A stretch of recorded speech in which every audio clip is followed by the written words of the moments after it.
গতকালকের আগের দিন আমি এক মসজিদে আসরের নামাজ পড়ছি। তো মসজিদের পাশে কবরস্থান, এই কবরস্থানে আপনার আমার পরিচিত, আমার মাদ্রাসার সামনে। তো মসজিদের যে অজুর জায়গাটা, কবরস্থানের ওয়ালটা ঘেঁষা অজুর জায়গা। এই কবরস্থানের ভিতরে একটা কবর আপনার, আমি নিজে ওনার জানাজায় ছিলাম। উনি ইটালি প্রবাসী, অনেক সম্পদওয়ালা, অনেক মালওয়ালা ছিল। উনি মারা গেছেন, ওনার দাফন হয়েছে এটার ভিতরে। আহা, আমি দেখলাম, অনেকক্ষণ তাকায় রইলাম। এই উজু করতে বসে ওনার এই ট্যাংরা বেড়া দিয়া কবরটার মধ্যে, ওই যে ফাঁক ফাঁকওয়ালা বেড়া বানায় না, এরকম বেড়া দিয়া আপনার কবরটার মধ্যে আছে। আর এই পুরাটা কবরের এই জায়গাটা এই পরিমাণ আগাছা, পাতা লতা পাতা ভরে রয়েছে।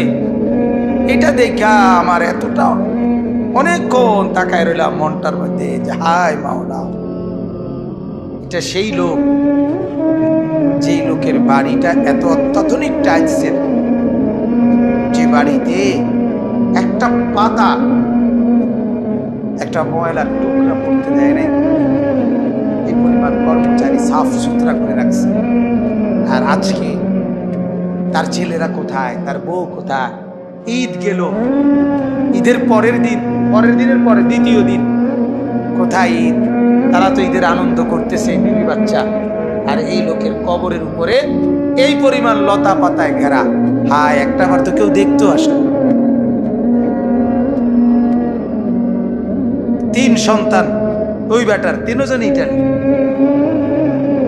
এর নাম দুনিয়া। আমার খুব মনে হয়েছে যে হা, এর নাম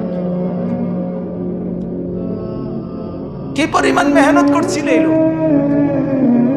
আজ তোমার কবরের এই হালাত, আজ তোমার কবরের উপরে একটা ট্যাংরা বেড়া, তোমার বিল্ডিং আলিশান ফেলে আসছো যেটা।